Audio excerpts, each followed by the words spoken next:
আজ কিনলাম কিছুটা কচুরলতি, সেটা খোসা ছাড়িয়ে নেব। ঠিক সজনে ডাঁটা যেমন কাটে, যে কোনো ডাঁটা যেমন কাটে সেইভাবেই টুকরো টুকরো করে হাতে একটু লবণ বা সর্ষের তেল মেখে ছাড়িয়ে নিলে হাতে দাগও ধরে না। তাই আমি একটু হাতে তেল মেখে নেব, নিয়ে ছোট করে টুকরো করে কেটে নেব। দেখানোর কিছু নেই, যদিও সজনে ডাঁটার মতো কেটে নেবেন। তাই কেটে নিয়ে ফিরে আসছি।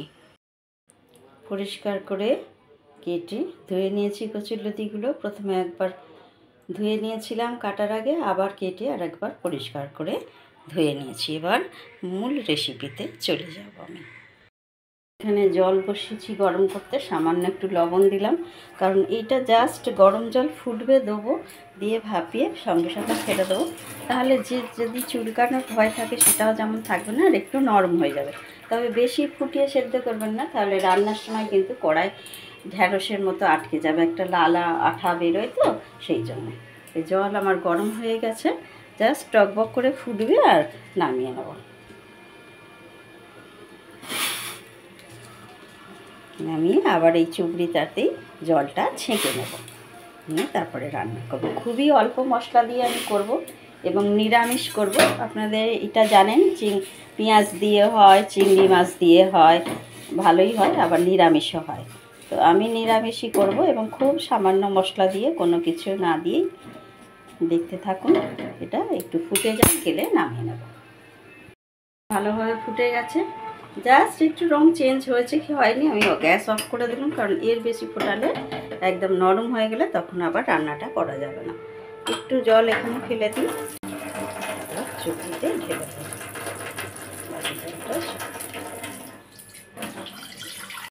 কড়াইতে সর্ষের তেল দিয়েছি, রান্নাটা সর্ষের তেলেই করব।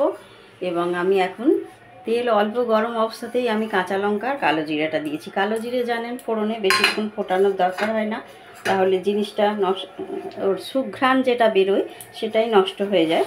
তো সেই জন্যে অল্প গরম থাকতেই আমি কালো জিরে কাঁচা লঙ্কাটা দিয়ে দিলাম।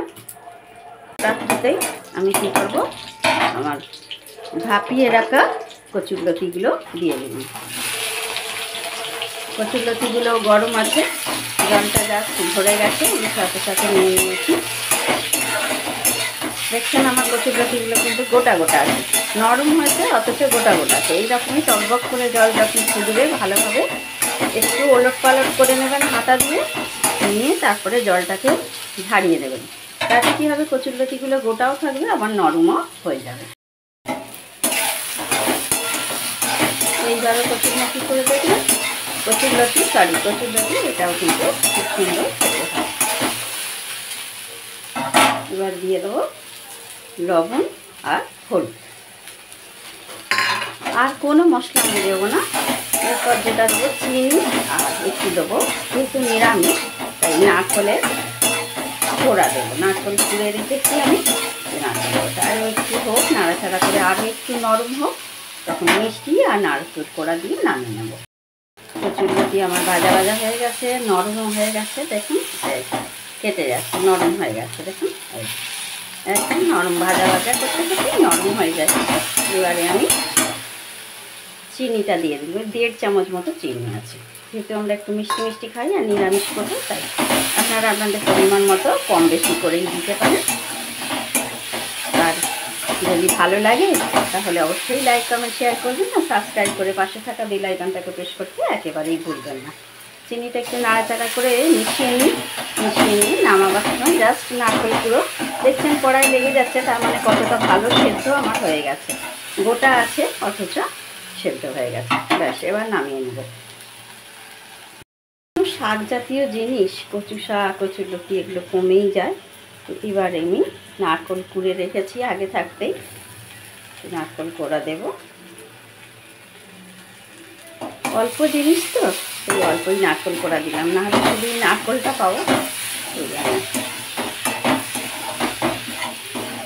দেখলাম তো কত সহজে কচুরলতি রান্না করা হয়ে যায়, এবং কাটাটাও এমন কিছু শক্ত নয়। যেহেতু আমরা তো সজনে ডাঁটা কাটি, সজনে ডাঁটা, নাজনা ডাঁটা কিংবা যে কোনো শাক খাই, নোটে ডাঁটা, এগুলো তো কেটেই খাই, সেরকম সেম এইটাও এইভাবে কেটে আর একটু গরম জলে ভাপিয়ে নিয়ে রান্না করে নিলেই নিরামিষ রান্না। আর আপনারা যদি মাছ দিয়ে করতে চান সেক্ষেত্রে পেঁয়াজ দেবেন, চিংড়ি মাছ দেবেন।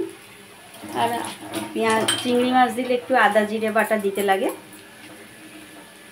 আর পেঁয়াজ দিলে অতটাও কিছু দিতে লাগে না। পেঁয়াজের তো একটা মিষ্টত্ব থাকে। নামিয়ে দিলাম, গ্যাস অফ করে দিলাম, দিয়ে এবার নামিয়ে নেব। দেখলেন তো আমার কচুরলতি কি সুন্দর নরম হয়ে গেছে, অথচ গোটা গোটা আছে।